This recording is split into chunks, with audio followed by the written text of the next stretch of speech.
Buenos días a todos.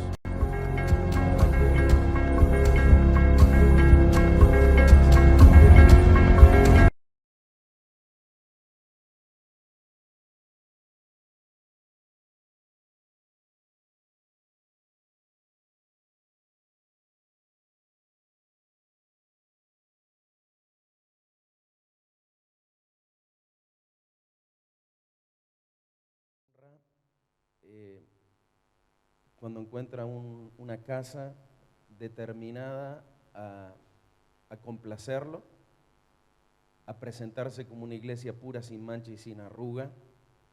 Eh, la verdad que hoy hay tantos niveles de corrupción que han penetrado dentro de la iglesia que el Señor se complace cuando encuentra corazones fervientes en pos de complacerlo a Él más que gente que se quiere complacer a sí misma, ¿no? Recién cuando hablaban de todo este proceso, el pastor Sebastián hablaba de todo este proceso de muerte, de la determinación diaria de funcionar en torno a negarme a mí mismo para que el Señor se manifieste. Creo que son cosas que día a día uno las lee, ¿no? Pero cuando el Espíritu Santo la empieza a traer como un modelo de vida a vos, es hermoso darte cuenta que hoy, siglo XXI, estamos viviendo la realidad que a lo mejor el apóstol Pablo relataba en sus cartas. Y es hermoso darnos cuenta que el reino es eterno y sobrepasa tiempos. Y si te pones a pensar, lo que más ha cambiado en la sociedad ha cambiado por una cuestión de la tecnología. Pero en el fondo, detrás del escenario tecnológico, encontrás los mismos problemas a nivel familiar. Y muchos peores a causa de lo que Pablo hablaba en Romanos, de lo que son los inventores de males, ¿no? O sea, gente que diseña males peores para enredar a la gente, ¿no? Entonces, pero es hermoso ver que en medio de toda esa corrupción, el Señor convoca y llama en el Espíritu a gente fiel, a familias fieles, para mantenerse firmes, estableciendo la verdad y construyendo la manifestación de su reino aquí en la tierra. Así que los bendecimos, la verdad, nosotros estamos muy felices de la amistad con Sebastián y Luciana y de la amistad como congregaciones, porque sabemos que no vamos a lograr lo que el Señor quiere para la ciudad solos. Una congregación sola no lo puede hacer. Y creo que es un hermoso ejercicio de unidad en el espíritu. No esa unidad política, hipócrita, que te sonrío y por dentro no te trago, sino esa unidad de ese amor que brota de ese amor no fingido, que brota de los nacidos del agua y del espíritu, donde sinceramente nos produce gozo verlos crecer como congregación, nos produce mucho gozo. Me acuerdo a los principios, lo rudimentario que éramos. No es que Dios todavía no siga trabajando en nuestras áreas rudimentarias, ¿no? Pero ver su gracia manifestarse dentro del equipo ministerial, dentro de la congregación, ver crecer, ver los bebés de los que eran jóvenes cuando arrancaron acá al entrar, es hermoso permanecer en Dios. Por eso realmente esa proclamación, permaneceremos en ti, creo que Juan 15 fue muy claro, Jesús hablando sobre que la única manera de crecer, la única manera de dar frutos es funcionando, unidos y permaneciendo en Él. Y lo tremendo de lo que el Espíritu Santo hace, que ningún hombre lo puede hacer, es que te enseña lo que significa vivir, permanecer en Él. No es un concepto, es una realidad de vida, es un modelo de vida. Y creo que lo más hermoso que como pastores estamos pudiendo experimentar es ver a Dios edificando la casa y no la fuerza del hombre haciéndolo.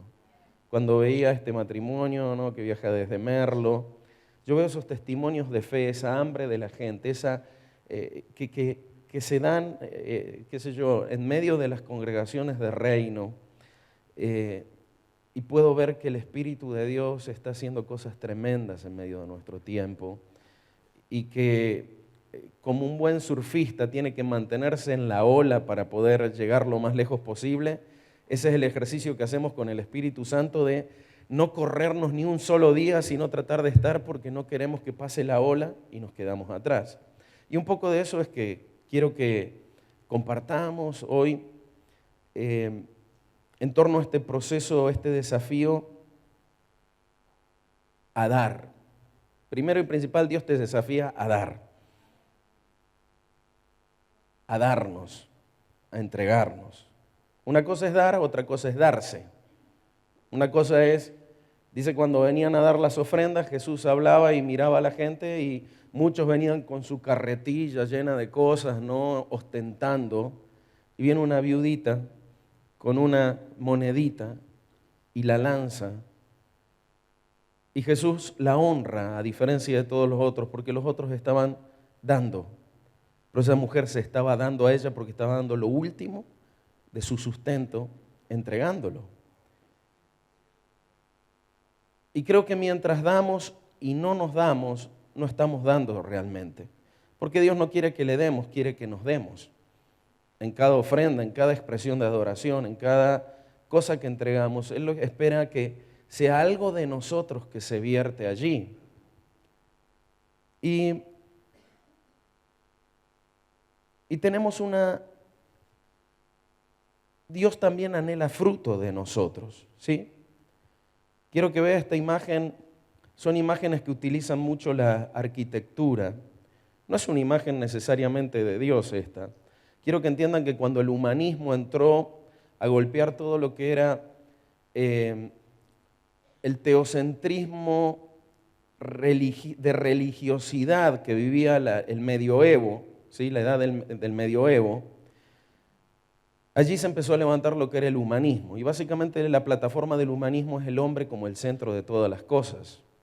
Y aún toda la arquitectura examinó al hombre y tomó las medidas del hombre y construyó edificios en torno a las proporciones del hombre y demás. ¿Sí? Ahora nosotros tenemos un modelo de hombre diferente, nuestro modelo de hombre es Cristo. El postrer Adán lo que vino a traer es un modelo de humanidad diferente, un modelo de humanidad compatible con el cielo. Cristo verdaderamente, Él es un modelo de humanidad llena del Espíritu, compatible con el cielo. Y lo cierto es que Dios quiere que demos más fruto. Fíjense en Juan 15:8, dice, cuando ustedes producen mucho fruto, demuestran que son mis verdaderos discípulos, eso le da mucha gloria a mi Padre.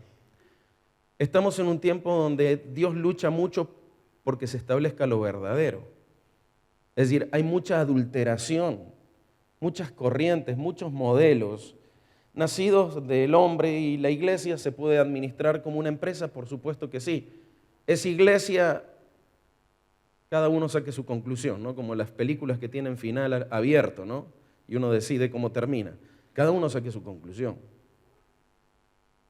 Pero entendemos que hemos sido llamados, al menos ese es el fuego que como ministerios tenemos, una lucha por lo legítimo, una lucha por lo verdadero, al menos por la mayor verdad que nosotros tenemos acceso. Creo que esa es una característica de la gente que el Espíritu llama hoy, que tienen un hambre y sed por la verdad, que si se tienen que cortar la mano por alcanzar la verdad, lo van a hacer. Que lo que quieren es edificar legítimamente. No quiero estar edificando en un modelo de revelación nacida de la buena intención o del corazón del hombre, que después cuando edifiqué y invertí 10 años de mi vida en eso, al fin de cuentas me termino dando cuenta que edifiqué mal y que la construcción no es agradable al Señor. Y creo que esa era la ira que se manifestaba en Jesús contra los modelos de religiosidad, porque Él decía, ustedes tuvieron acceso a las llaves del reino, pero no entraron ni dejan entrar a la gente. Y el problema de la religiosidad es que la gente edifica creyendo que edifica bien, pero está edificando mal. Y es triste. El otro día el Señor me hablaba, hace unas semanas, y me traía a la memoria cuando Él habla de allí será el lloro y el crujir de dientes. Muchas veces interpretamos que el lloro y el crujir de dientes Cuando Él habla de los que se presentan delante de su presencia y no son aprobados, son reprobados, que le dice, yo no los conozco. Él me decía, no es el sufrimiento del infierno, es el sufrimiento cuando vean todo lo que yo tenía preparado para ellos y por su rebeldía, por andar tras su propio corazón, no lo pudieron realizar. Es el lamento de darte cuenta todo el plan que Dios tiene para nosotros y porque decidimos amarnos a nosotros mismos, porque justamente no hicimos lo que se ministraba durante la adoración, no permanecimos en Él, no morimos a nosotros mismos. Nos terminamos dando cuenta que todo el plan que nos perdimos.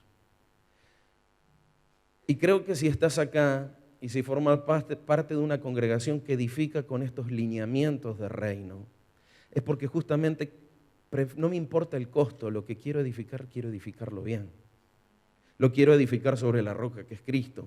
Lo quiero edificar con los mejores materiales para que cuando eso sea probado, permanezca. Y eso es lo otro que Jesús decía. Decía que nuestro fruto debía permanecer. No solo es un fruto que decir, ay, mira el fruto que di, y a los 3 años, a los 3 meses eso se disipó, se extinguió.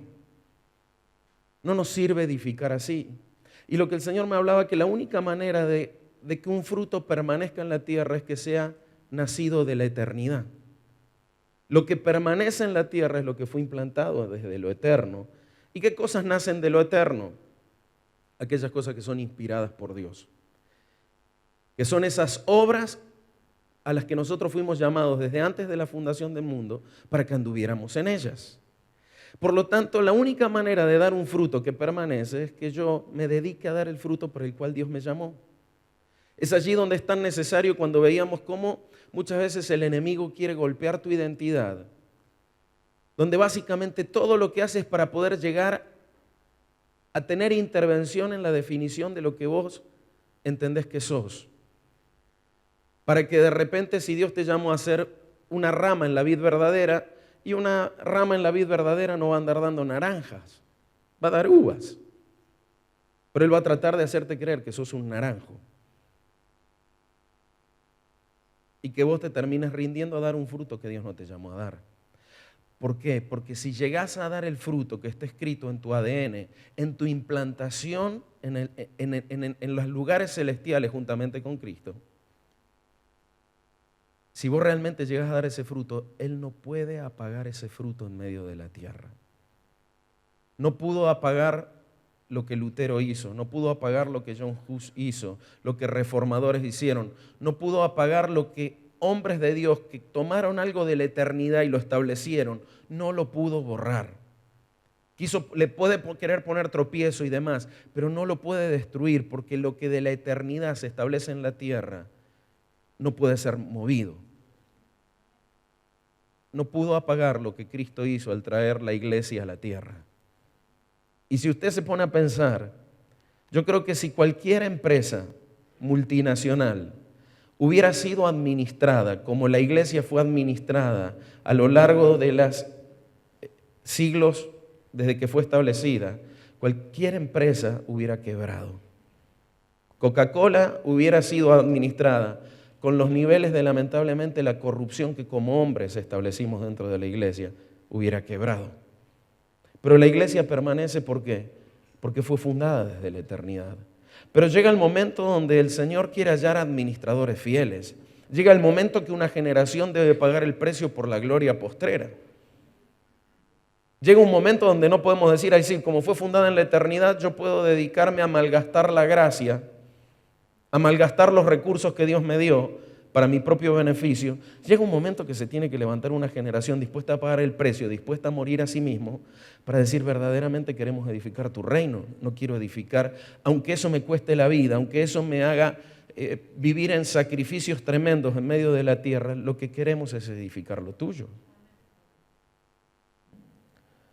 Entonces, creo que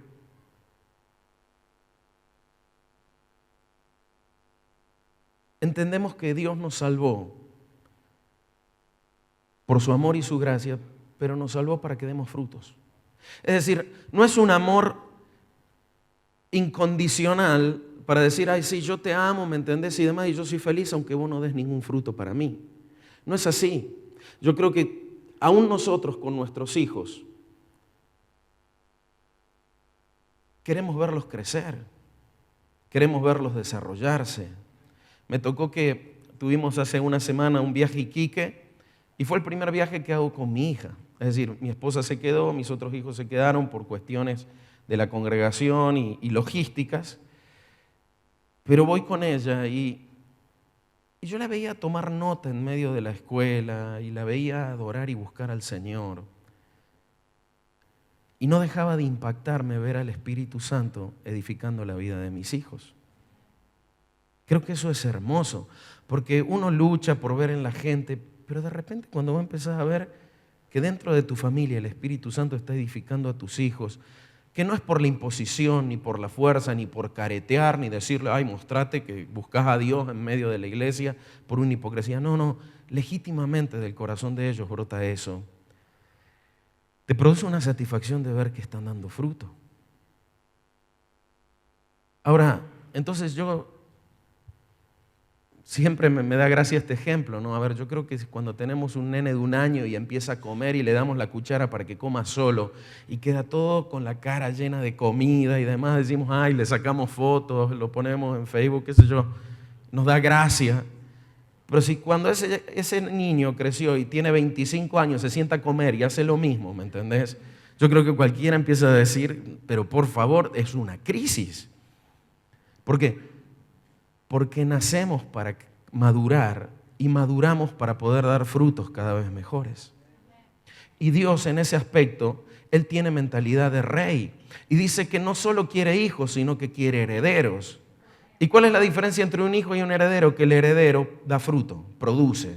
El hijo consume recursos. El heredero produce para el reino. Y Él anhela que seamos herederos y quiere que demos frutos.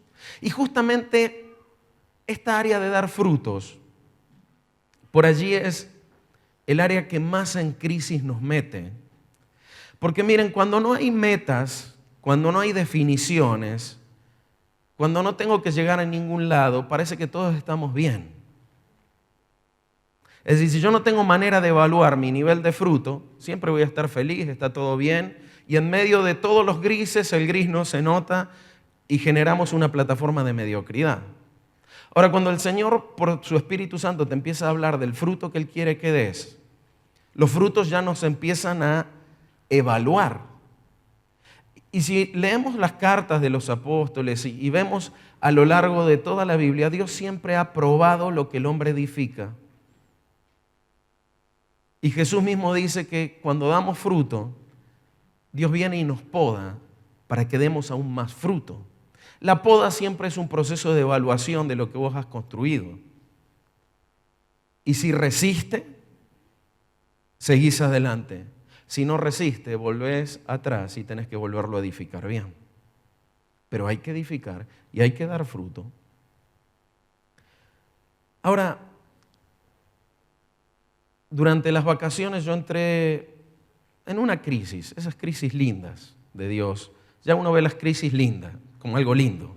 Porque las crisis es Dios rompiéndote las estructuras limitantes para llevarte a más. El alma del hombre busca estabilidad. La vida en el espíritu es absolutamente inestable para el alma. ¿Qué vamos a hacer mañana? No tengo ni idea. ¿Qué va a pasar mañana? No lo sé. A donde el espíritu nos guíe, ahí estaremos. El alma del hombre se siente cómoda cuando logra una plataforma de estabilidad.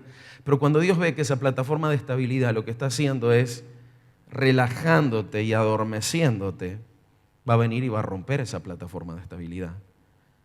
Porque la vida en el espíritu es absolutamente dinámica. Constantemente estamos en transformación, en movimiento, en revelación, en entendimientos nuevos. Y el Señor no quiere que nos quedemos allí. Quiero que veamos Cuando estas estructuras limitantes de las que hablábamos en estos días, esta levadura que estábamos confrontando, yo en esta crisis le preguntaba al Señor, Señor, ¿de qué manera nosotros nos podemos mantener vigentes? Porque yo le soy sincero, cuando con Dana Dios nos llama a comenzar la congregación, que fue más o menos en el mismo tiempo que el pastor Sebastián y Luciana son llamados a eso, yo la verdad mi sueño era poder levantarle a Dios una congregación pura, sin mancha y sin arruga. Yo iba a colgar los guantes en el ministerio en ese tiempo. Me iba a volver a dedicar a hacer sistemas y demás porque estaba muy decepcionado de muchas cosas. Pero el Señor vino y me dijo una vez, dijo, Andrés, una iglesia pura, sin mancha y sin arruga es posible. Esa palabra fue como la voz de Cristo a Lázaro, ¿sí? Y me resucitó ministerialmente. Me resucitó en el ministerio y me dijo, esto es posible de lograr. Y yo le dije, bueno, enséñame cómo. Y lo primero que tuvo que hacer es sanarme, liberarme, romperme a mí. Lo primero que me dijo, todo lo que aprendiste lo aprendiste mal, te lo tengo que enseñar de nuevo. Así que dame una hoja en blanco y déjame escribirla. Y fue todo un proceso. Y cuando yo me metí, mi meta era una iglesia pura, sin mancha y sin arruga, pensando en una congregación. Y me pasó que más o menos a los 4 años de estar trabajando, el Señor vino y me dijo, mira, la congregación, ya la estructura de la congregación, el ADN de la congregación está establecido.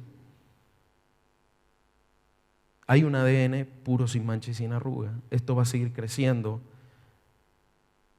Los obreros que se han levantado van a edificar la iglesia. Yo medio como que me di cuenta que en cierta forma eso que yo había soñado para toda mi vida, el Espíritu Santo lo había hecho, entiendo, en un tiempo de restitución. Ya lo había hecho y había que seguir. Y entiendo que como congregaciones y estamos involucrados ya, el Señor nos llama a construir una iglesia pura, sin mancha y sin arruga, no una congregación, su iglesia en las naciones. Y ser parte de que el ADN que nos reveló, soltarlo y ponerlo al acceso de toda la iglesia para que verdaderamente podamos construir con diseños más puros y más rectos.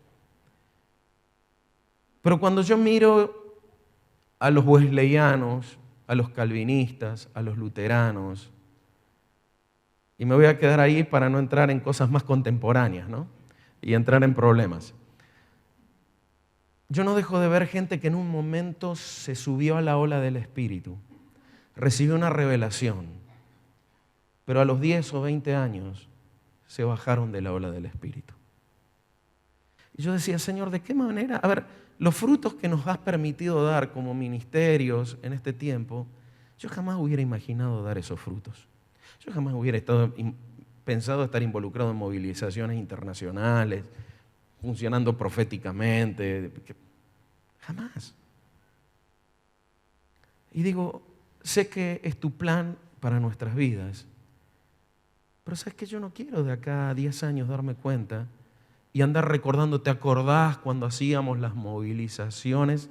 Porque hoy, en ese momento, ya no hay la gloria, ni estoy subido a la ola del Espíritu Santo como antes.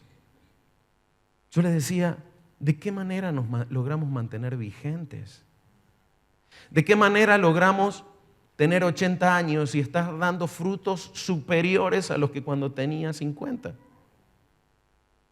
¿De qué manera nos podemos ir corriendo la carrera?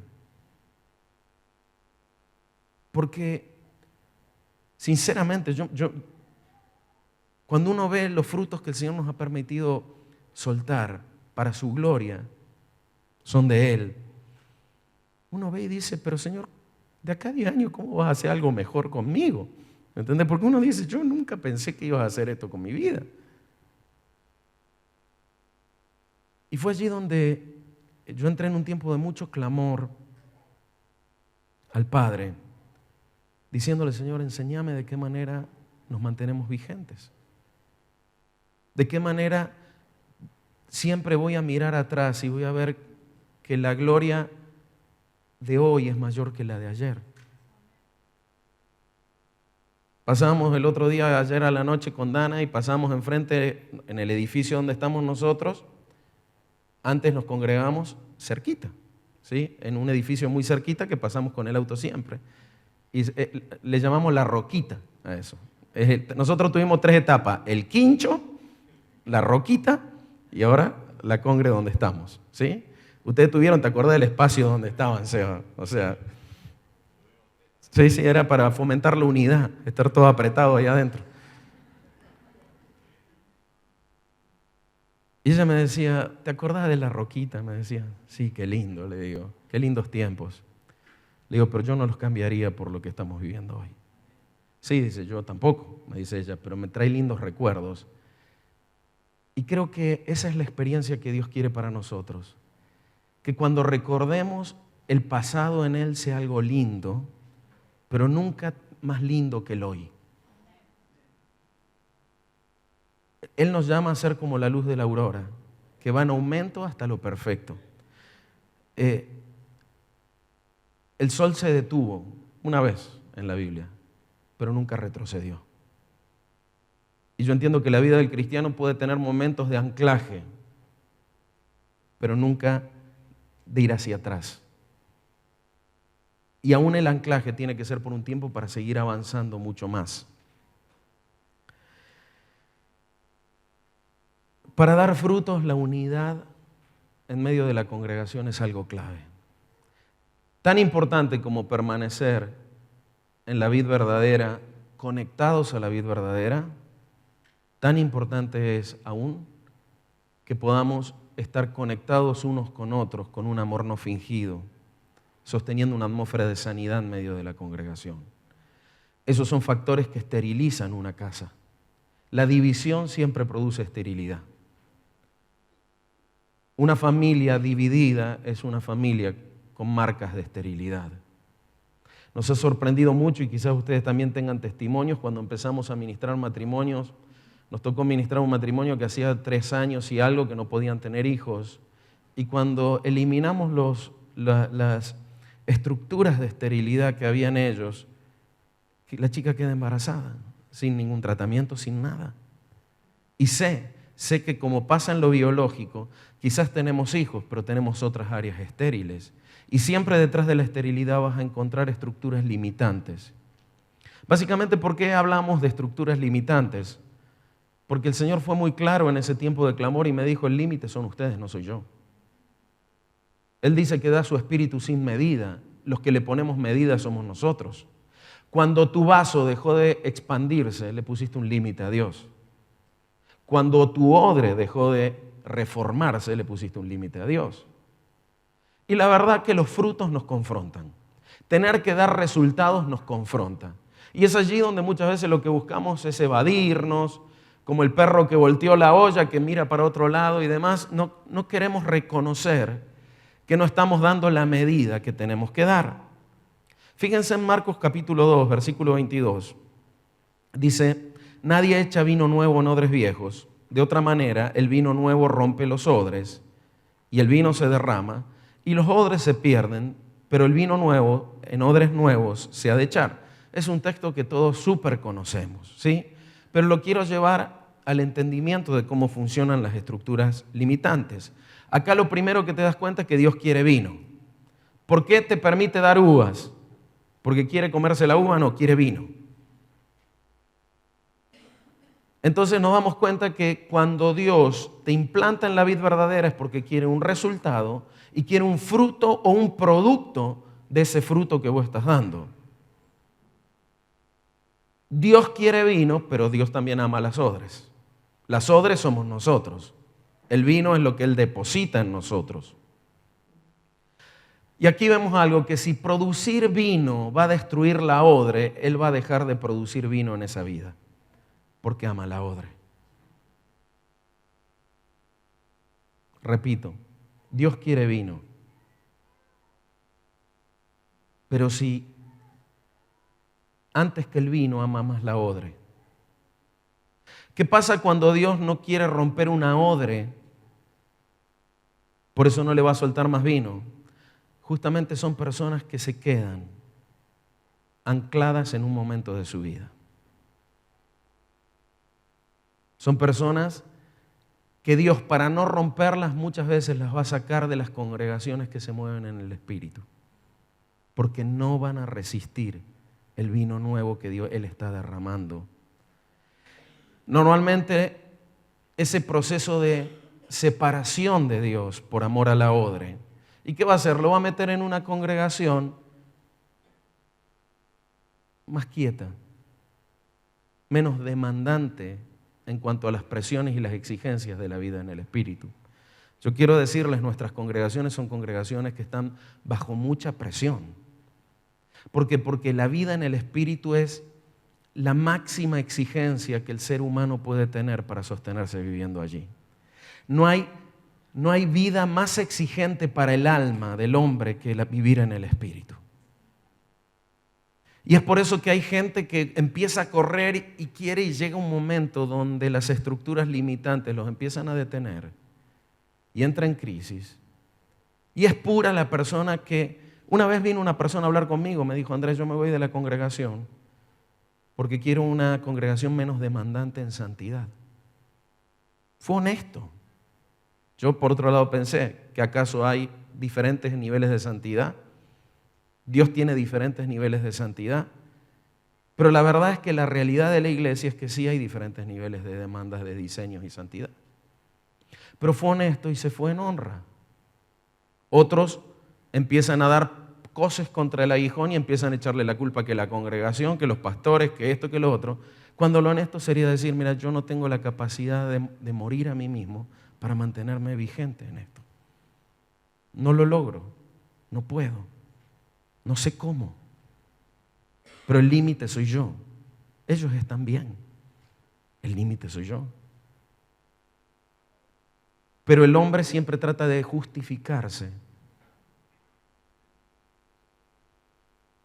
y tapar sus estructuras limitantes. Esto que ven en la foto ustedes no es una liebre, el cuero de una liebre, es una odre vieja. Quiero que vean que las odres se hacían con los animales, se quitaba su cuero de una manera especial, se ataban las puntas de las extremidades y en el cuello se ponía el pico de la odre por el cual se la llenaba y se la sellaba para que el vino se añeje. Básicamente, una odre vieja es una odre que perdió su flexibilidad. Cuando el vino entra en su proceso de fermentación, empieza a liberar gases. Entonces, lo que hace, se la muestro rapidito, estos son odres nuevas que están añejando vino nuevo. Quiero que vea la diferencia entre eso y esto. Entonces, la odre vieja es una odre que pierde la flexibilidad. Y si vos le pones vino nuevo adentro, cuando empieza el proceso de fermentación, al cuero no tener la capacidad de ceder por la presión, revientan, se pierde el vino. Es decir, que el proyecto que Dios tenía para esa vida se arruina, esos recursos, esa revelación que Dios entregó. La verdad es que cuando recibimos una revelación somos muy responsables de administrarla, porque cada principio que Dios nos revela es un arma contra el infierno y es un arma para la edificación de la iglesia. Y cuando se corrompe la odre que porta esa revelación, básicamente es un diseño que el enemigo logra apagar, robarle la efectividad. Pablo decía: ¿con qué luz vas a ser alumbrado si una vez ya fuiste alumbrado y pisoteaste la sangre de Cristo? Entonces, cuando el enemigo logra corromper una revelación, básicamente le roba la efectividad. Ahí podemos decir: el vino nuevo se perdió. Las estructuras limitantes son las causantes de que nosotros nos convirtamos en odres viejas. Cuando Jonás le dice a Dios: mira, no quiero ir a Nínive, los odio, son enemigos, despellejan a la gente, son bárbaros y demás, y vos querés que le vaya a predicar. Jonás lo que le estaba es levantando una estructura limitante conforme a su ideología política a Dios. Dios, en su misericordia, le renueva la odre adentro del vientre del pez. Y él ahí cuando baja entiende y cumple el propósito. Dios nos da muchísimas oportunidades de romper nuestras estructuras limitantes para que el vino y el propósito no se pierdan en nosotros. Ahora debemos entender algo. Cuando nos convertimos en una odre vieja,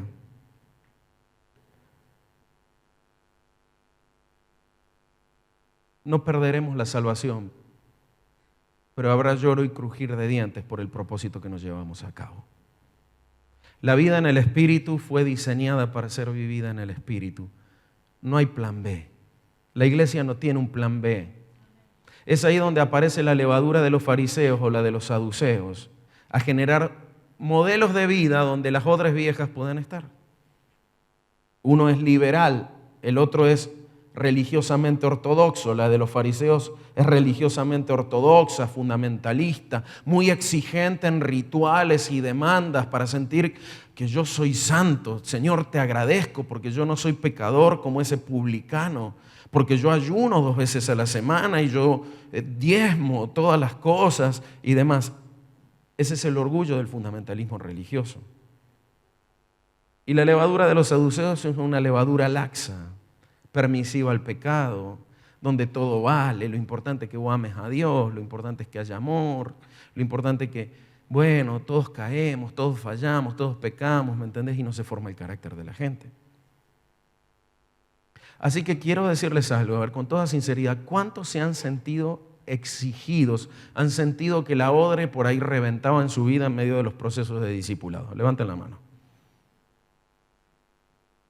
¡Qué bueno! Si no has sentido estirarse el cuero, no creces. No creces. A ver, en la pesca milagrosa, cuando pescan con las 2 barcas, que tiene que ir la otra barca a ayudar, dice que casi se hundían y que las redes se rompían. Quiero que entiendan que la vida en el Espíritu tiene la odre siempre al límite del rompimiento. Es por eso que si lo que vos buscas es que tu alma se relaje, no se va a relajar. Más bien va a aprender a gozarse de ver el fruto que Dios da. Y te vas a dar cuenta que vos no naciste para satisfacer tu alma, naciste para satisfacer tu espíritu. Entonces imagínense cómo crujían las tablas de esas barcas llenas de peces. Entonces si vos querés llevar una vida llena de frutos, acostúmbrate a funcionar al límite del hundimiento muchas veces. Y a entender que se necesita trabajo en equipo. Con una sola barca no se puede pescar todo lo que Dios quiere pescar. Siempre se necesita al menos una dupla, alguien a tu lado, equipo. Cada meta que Dios pone en nuestra vida es un vino añejo que nosotros debemos alcanzar. Pero todo siempre comienza con un vino nuevo. Yo sé que normalmente todos nos enfocamos en el vino nuevo y pedimos vino nuevo, vino nuevo, vino nuevo. Pero quiero que veamos este texto. Lucas 5, 38, 39 dice: mas el vino nuevo en odres nuevos se ha de echar, y lo uno y lo otro se conservan. Y ninguno que beba el vino añejo quiere luego el nuevo, porque dice el añejo es mejor. Yo estoy viendo quién tiene la revelación para ponerle a una congregación vino añejo en lugar de vino nuevo.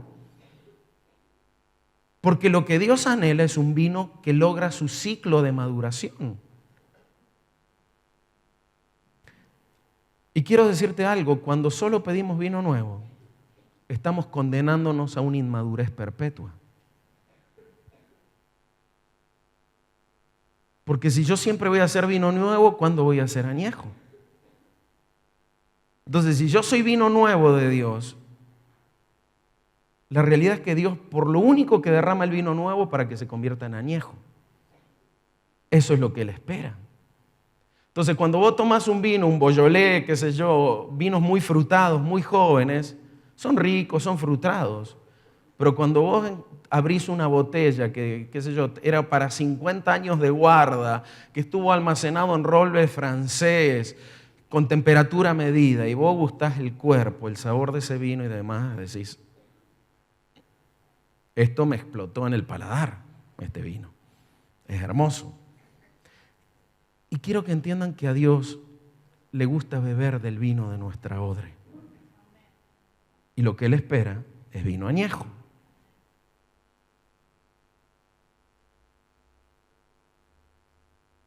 Entonces el vino añejo es que cuando recibimos un llamado, lo acabemos la obra que Él empezó. Ustedes se van a dar cuenta que en la vida en el Espíritu tenés procesos acotados en tiempo, proyectos que Dios te baja, qué sé yo, por ejemplo, cuando a lo mejor el Señor le habla a Sebastián, le da una revelación, es escribir un libro. Sacaste el libro, lo hiciste, fue un vino que empezó como un vino nuevo, se añejó, lo produjiste, lo soltaste. Pero también, fíjense que Pablo mismo decía, no es que ya lo haya alcanzado, pero prosigo.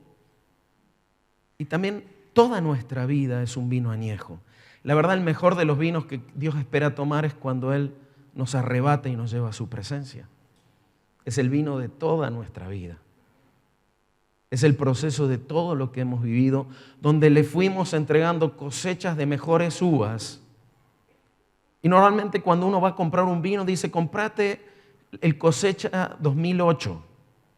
Porque ese año las uvas fueron especiales y demás, y el vino que salió tiene un sabor especial.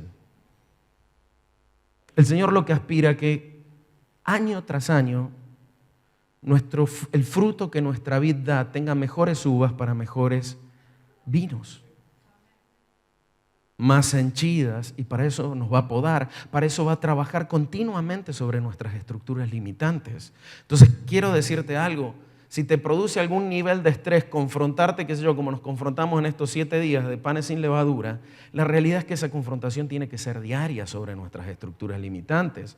Cuando yo me doy cuenta que hay algo que le está poniendo un límite a Dios, debo resolver esa situación, porque si no la resuelvo me voy a volver una odre vieja.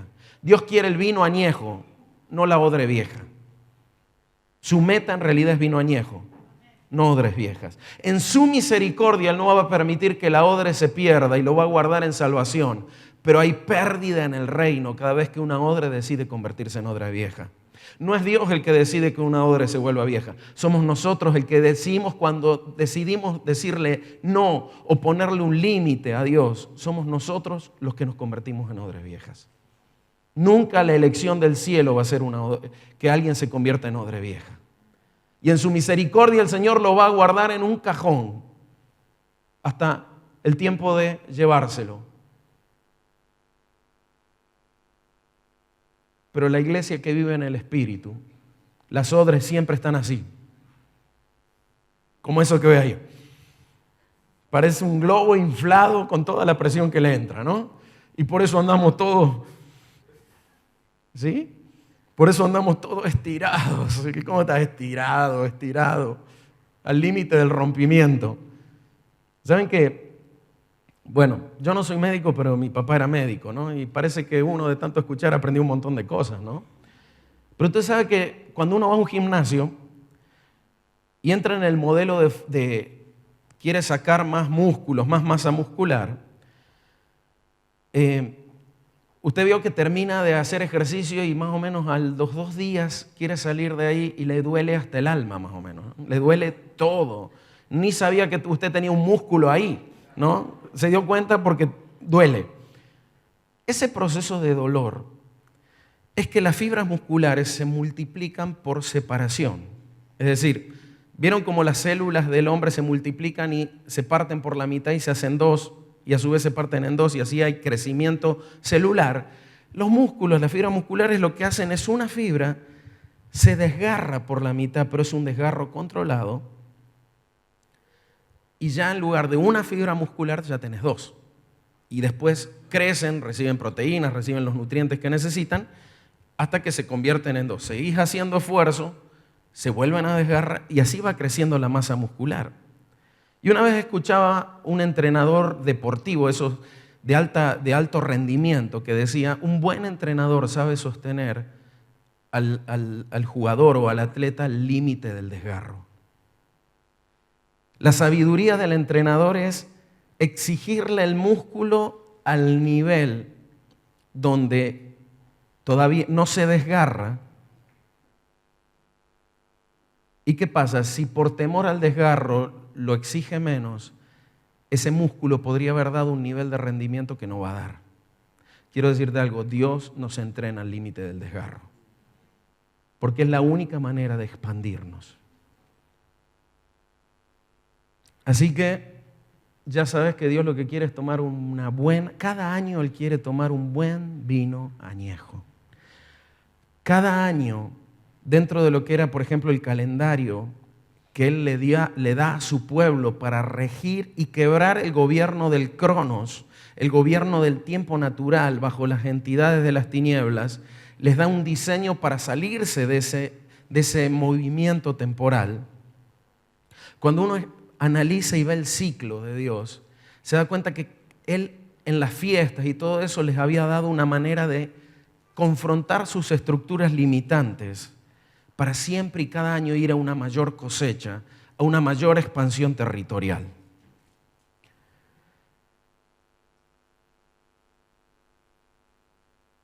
Entonces vemos que cada meta en nuestra vida es un vino que debemos producir para Dios. Solo la vida en el Espíritu nos llevará del vino nuevo al vino añejo. Es la única manera de producir vino añejo.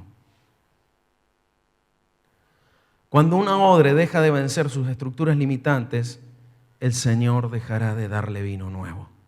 Es allí donde la gente empieza a vivir de la gloria pasada. Uy, ¿te acordás? En 1810, cuando repartían las escarapelas, que nosotros íbamos haciendo una oración de liberación en medio de la Plaza de Mayo.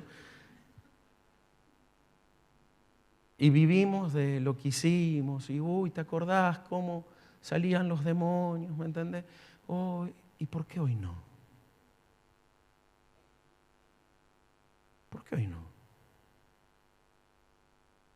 Yo les digo algo, cuando arrancamos a ellos también les pasaba, nuestras reuniones eran un desparramo de gente, todos los demonios manifestándose, uno que largaba algo por acá, otro que largaba otra cosa por allá, era un asco el piso. Y yo le decía, Señor, ¿por qué hoy no pasa eso en medio de una reunión? Sí pasa en las ministraciones personales. Y el Señor me dijo, mira,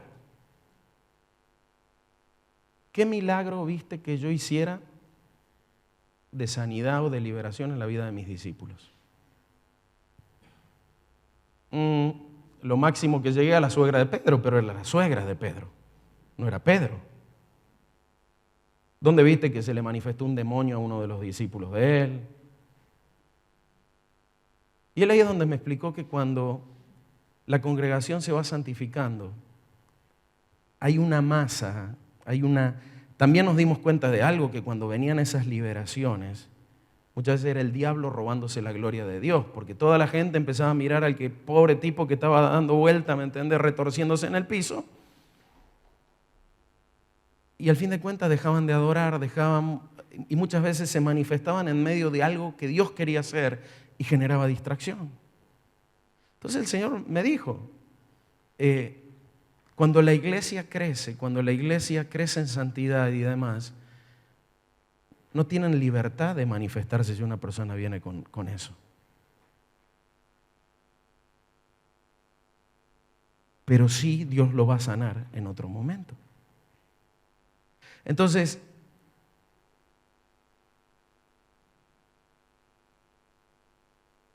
¿cómo te das cuenta si la odre vieja se está queriendo agarrar de vos? Si vos mirás atrás y recordás etapas en Dios más gloriosas, donde vos te sentís que fue mucho mejor que hoy, necesitas reaccionar contra esas estructuras limitantes. El reino de Dios no es para pasivos. Fíjense en Sofonías, capítulo 1, versículo 12. Dice, en aquel tiempo tomaré una lámpara y registraré Jerusalén. Lo podemos ver a nivel de lo que Dios hace en medio de su iglesia. Toma una lámpara y la registra. Dios inspecciona las congregaciones. Castigaré entonces a la gente que se siente tranquila como el vino reposado y que se dice a sí misma, el Señor no hará nada ni bueno ni malo.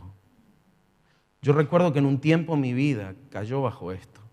Parecía que el que maldecía era lo mismo que el que bendecía, oraba por liberación y lo mismo el demonio no salía, y parecía que el que se enfermaba se moría, el que entraba en crisis matrimonial se divorciaba, parecía que todo era, no había manifestación del poder de Dios. Y vos decías, ¿dónde está Dios? No estaba, y es que en realidad no estaba. Uno se convierte en una organización humana cuando la iglesia en realidad es un organismo vivo. Hay una gran diferencia entre una organización y un organismo. Pero el Señor dice que habla de lo que es el vino reposado. Eso que ve usted en la foto es cuando esto es vino nuevo que está siendo colado. Este es el sedimento que queda del lagar donde se pisa la uva, donde se muele la uva para que largue el jugo. Cuando uno junta el jugo, suelta el jugo, el lagar, viene con este nivel de sedimentación. Pedacitos de uva, básicamente, semillitas. Y fíjense, Jeremías 48:11 también habla de esto. Dice, habla de Moab. Dice, quieto estuvo Moab desde su juventud y sobre su sedimento ha estado reposado. Y no fue vaciado de vasija en vasija, ni nunca estuvo en cautiverio. Por tanto, quedó su sabor en él y su olor no se ha cambiado. ¿Qué era lo que se hacía para sedimentar? Para que ese sedimento salga. Si ese sedimento entraba en la botella, y usted se dará cuenta que muchas veces cuando uno compra ese vino hecho en casa y demás, en la etiqueta dice, es normal que usted haya sedimentos en el fondo de la botella propio del proceso artesanal de este vino, a lo mejor te dice. Y cuando uno sirve el último vino, uno ve que salen como unas costritas así, unas plaquitas. Esa es parte de este sedimento, que todavía no lo lograron filtrar mucho, y aun cuando se añejó en la botella, quedó. Y acá lo que está diciendo Dios es que Moab se mantuvo quieto, fue puesto en la vasija, pero nunca fue trasvasado. Entonces, ¿cómo limpiaban el sedimento? Ponían el vino nuevo, esperaban que sedimento colado. Si uno lo deja reposar un rato, ve que el café desciende al fondo y queda arriba el café que uno quiere tomar. A nadie le gusta, ¿vio? Cuando nos servimos en esos vasos térmicos y te tomaste el último trago y se había ido la borra y te metió todo en la boca y empezar, ¿no?, a querer cachetearte la lengua para limpiártela, ¿no? A nadie le gusta tomar la borra o el sedimento. A Dios tampoco. El sedimento siempre va al fondo. Se oculta en el fondo. Uno ve por arriba y dice, mira qué lindo vino, mira qué limpito que está. Pero cuando remueven el fondo, allí está oculto. Y es allí donde el Señor quiere sacar su lámpara y alumbrar y revelarnos dónde está nuestro sedimento, dónde están nuestras estructuras limitantes. ¿Y cómo lo hace Él? Nos trasvasa con delicadeza hasta que, tratando de que no haya arrastres de sedimentos de una vasija a otra. Cuando Dios nos trasvasa, siempre va a ser un tiempo de crisis en nuestra vida. Porque quiero decirte algo, cuando Dios te trasvasa, siempre te trasvasa una vasija más grande. Y ese fue el pecado de Moab. Moab vivió para sí mismo. Y vivió reposado, asentado sobre su sedimento, sobre su corrupción. Y jamás se dejó tratar. Fíjate, dice, ni siquiera entró en cautiverio. Como diciendo, ni siquiera lo pude meter en un cautiverio para producir la crisis para que vea si podía ser trasvasado. A ver, cuando Dios ve que nos vamos a convertir en una odre vieja, cuando Dios ve que nuestros sedimentos ya estamos muy tranquilitos en nuestro vaso, el Señor va a traer crisis para ver si nos logra mover, si nos logra hacer reaccionar. No nos gustan las crisis, pero si la meta es dar fruto, bienvenida sea la crisis necesaria para dar el fruto que tenemos que dar. Sinceramente creo que un cristiano en el espíritu ora pidiéndole al Señor, Señor, méteme en crisis si es necesario, pero que se haga tu voluntad, no la mía.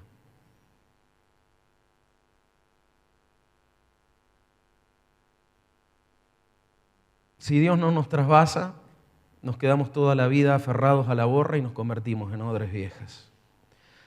Definición de alguien viejo: alguien que le puso un límite a Dios. Definición de alguien viejo: alguien que quiere dejar de aprender en un área de su vida. Definición de joven: alguien que aunque tenga 80 años, sigue con hambre de que su odre sea renovada y sigue recibiendo vino nuevo y produciendo vino añejo, y no se aferra a la experiencia en lo que aprendió. Al contrario, se vacía de la experiencia y se vacía de lo que aprendió para poder recibir de nuevo vino nuevo. Si vos crees que ya con lo que lograste, no, mira, ya me las sé todas y demás, listo, Dios no te va a volver a llenar. Vos estás reteniendo el vino añejo y te lo estás tomando vos.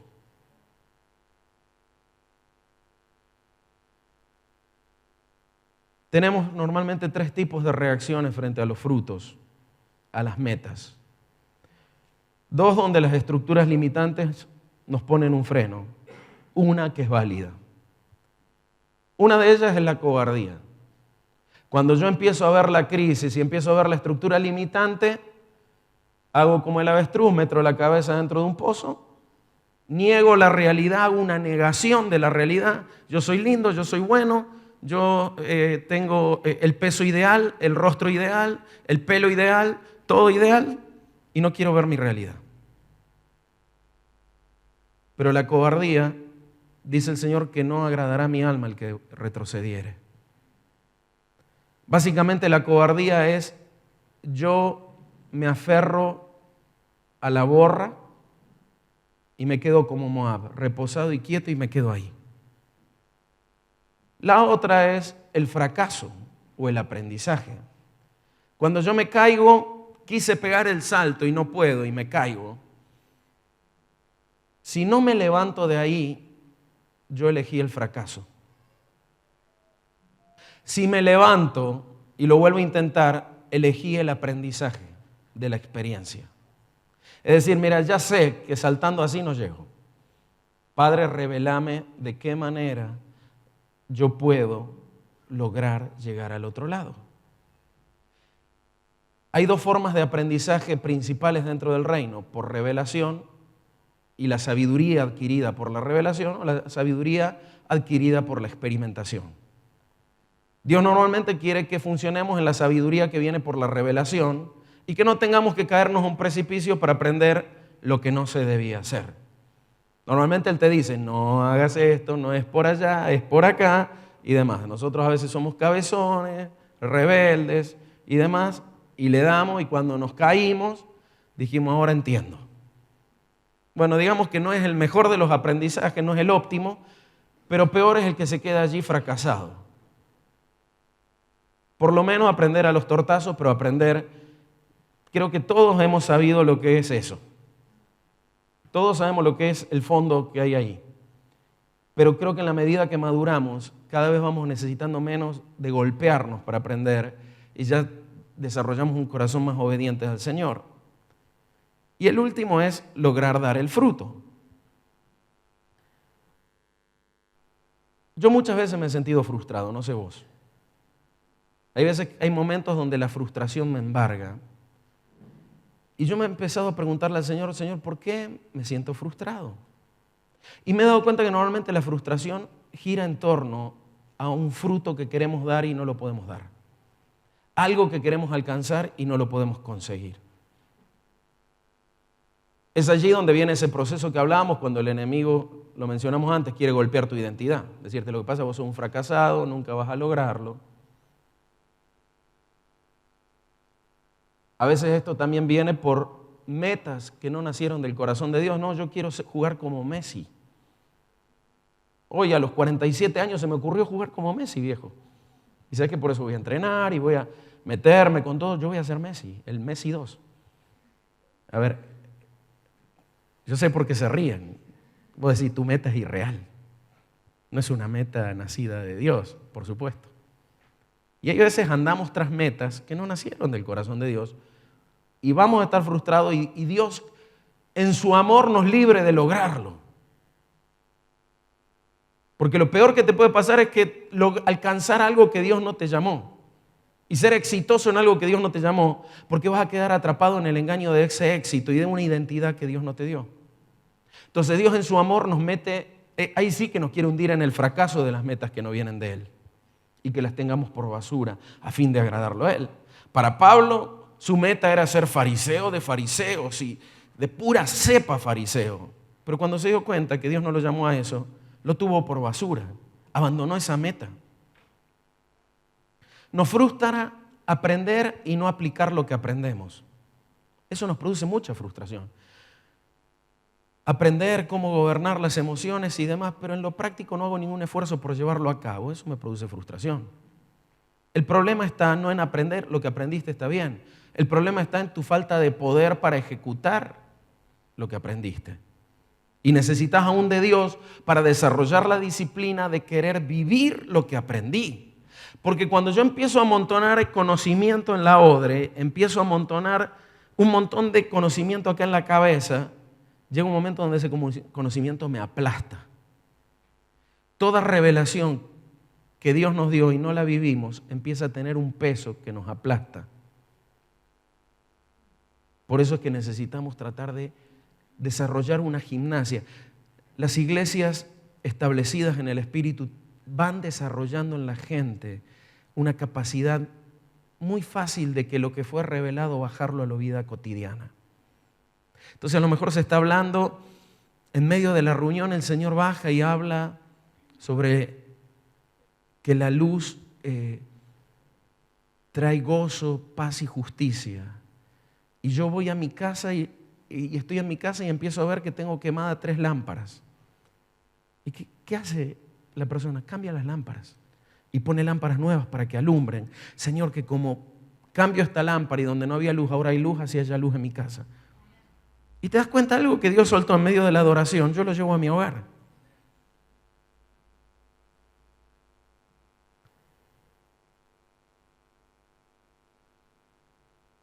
Manifestaciones de la frustración a veces son la indiferencia o la resignación. Cuando yo digo, mira, sí, yo quería ser bailarín de ballet y demás y no lo logré y demás, pero no me importa. No vuelvo al ejemplo de Messi, que está más lindo que bailarín de ballet. No quiero traer a su mente imágenes grotescas. Cuando yo digo, mira, sí, lo intenté, entrené 5 años, me maté en el gimnasio, esto, lo otro, y la verdad que la primera vez que fui a patear, pateé la tierra en lugar de la pelota. Es verdad, la primera vez que fui a patear un penal, mi papá no me había enseñado a jugar al fútbol y me mete a jugar al fútbol. Como era el hijo del doctor del pueblo, vieron esa mentalidad que hay en los pueblos, que los hijos de los doctores son lo mejor, no siempre es así. El entrenador, o será por quedar bien con mi papá, me pone a patear y me pone capitán en el primer partido. Yo ni sabía que era ser capitán. Yo lo único que hacía era correr detrás de la pelota, no tocaba una. Y la primera vez que voy a patear un penal le pegué un puntazo a la tierra que hizo así, una onda expansiva de tierra y la pelota salió despacito andando, ¿no? Entonces, cuando yo muchas veces digo, mira, no me interesa en realidad. No me interesa que tal persona me salude o no me salude, no me interesa. Muchas veces la indiferencia esa que marcamos es una manera de resolver la frustración que nos produce esa situación. Pero no estamos sanos. Y otra es la resignación. Y bueno, qué sé yo, jugaré al fútbol cuando los jóvenes me inviten en la congre, ¿me entendés? Iré al arco para no cansarme tanto. Total, gol siempre a alguno le van a hacer. La resignación no está bien en torno a una meta que Dios te puso. A ver, si el Señor te llamó a algo, como sea, lo voy a hacer. Como sea, me voy a desarrollar. Él me va a entrenar. ¿Por qué? Porque Pablo lo decía, nuestra competencia, no competir entre nosotros, sino nuestra competitividad, nuestra capacidad de hacer algo viene del Espíritu de Dios. Es ahí donde muchas veces mi propia sabiduría, mi propia inteligencia, también es una estructura limitante. Porque yo no le permito a Dios que ingrese la sabiduría del Espíritu. Yo me creo sabio en la experiencia, en el curso que hice y demás. Quiero decirte algo, ningún curso ninguna capacitación, aún cristiana, tiene la capacidad de darte lo que te da el Espíritu. El maestro verdadero es Jesús a través del Espíritu Santo. Nosotros podemos hablar la palabra, pero el que la puede revelar a tu corazón es solo Él. Yo no puedo revelarle nada a nadie. Es el Espíritu Santo el que trae la revelación al corazón del hombre. Era parte de lo que era el nuevo pacto. Ninguno tendrá necesidad de maestros. Es decir, ninguno tiene que venir a explicarte cómo se inventó la rueda. Dice, el Espíritu Santo te lo va a enseñar. Te lo va a enseñar a todos. Es señales de una iglesia que vive en el Espíritu. La gente constantemente está aprendiendo del Espíritu. La meta es que un día de reunión nosotros podamos llamar y hacer pasar a cada uno de ustedes y darle un minuto para que enseñe lo que el Espíritu le enseñó en la semana y que esa sea la predicación. Porque todos aprendemos del Espíritu. Los ministerios básicamente la función que tienen es de direccionamiento y producir la interacción entre los santos para las metas que el Señor tiene sobre la ciudad y sobre las naciones. Es decir, es producir el orden y el alineamiento para que vayamos hacia las metas que Dios quiere, para que no ande cada uno por su lado, nada más. Y tratar de pegarte esos empujones para que rompas tus estructuras limitantes y vayas a más. La frustración se convierte en fracaso cuando yo dejo de intentar alcanzar una meta. Cuando yo digo, no lo voy a hacer, la frustración ya logró convertirse en fracaso en mi vida. Yo creo que todas las personas que llevan años en el cristianismo han recibido muchas palabras de Dios, aún muchas veces de profetas. Yo debo reconocer que creo que el oficio profético se está superando hoy a nuevos niveles. Y me ha tocado tener que ayudar a gente que recibieron palabras que no eran de Dios, que estaban atrapadas en una palabra de hombre y viviendo en frustración, en una voz que no había nacido del corazón de Dios.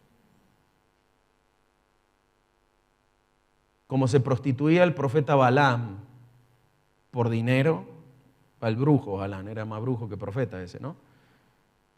Lamentablemente hoy hay mucha gente que en función de a quién le da la palabra es la inspiración que recibe. Y toda esa corrupción no puede ser parte de lo que estamos construyendo para nada. Pero sí hay que sanar a gente que ha sido golpeada y tocada por eso. Pero en aquellas cosas que la voz de Dios es sobre tu vida, no puede existir la palabra frustración. No puede existir la palabra fracaso. Creo que Dios a veces usa la frustración porque la frustración nos incomoda para ir a más. Muchas veces la frustración, hay una frustración que viene y el Espíritu Santo empieza a poner creo que la palabra correcta es insatisfacción. De que quiero dar más frutos para Dios. Yo oro muchas veces en mi oración a Dios de decir, Señor, ¿de qué manera yo puedo hacer dar más fruto lo que me diste? En todo eso un trato de Dios en mi vida, en la motivación de para qué quiero dar fruto. Hay una línea tan delgada en dar testimonio de algo y gloriarse en el testimonio que uno está dando. Tan delgada. Yo muchas veces me encontré teóricamente dando gloria a Dios, pero me di cuenta que me estaba gloriando a mí mismo. Y aborrezco esa corrupción de mi corazón. No la quiero. Y me he metido en procesos con el Señor a decir, Señor, arranca esta basura, arranca esta mugre. Que yo verdaderamente pueda querer dar frutos para que vos seas glorificado, no para que mi nombre sea levantado. No para que yo sea conocido.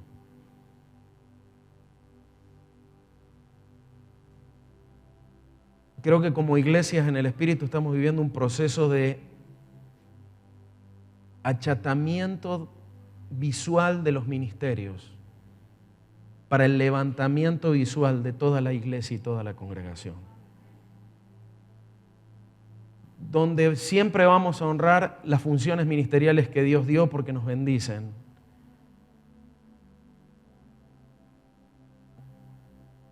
Pero creo que las plataformas van a ser eliminadas. Y vamos a también tener un pueblo de Dios maduro para saber respetar y honrar el llamado y la función ministerial, sin la necesidad que estemos elevados por un título o por una plataforma o lo que fuera, para que el fruto que Dios quiere se cumpla.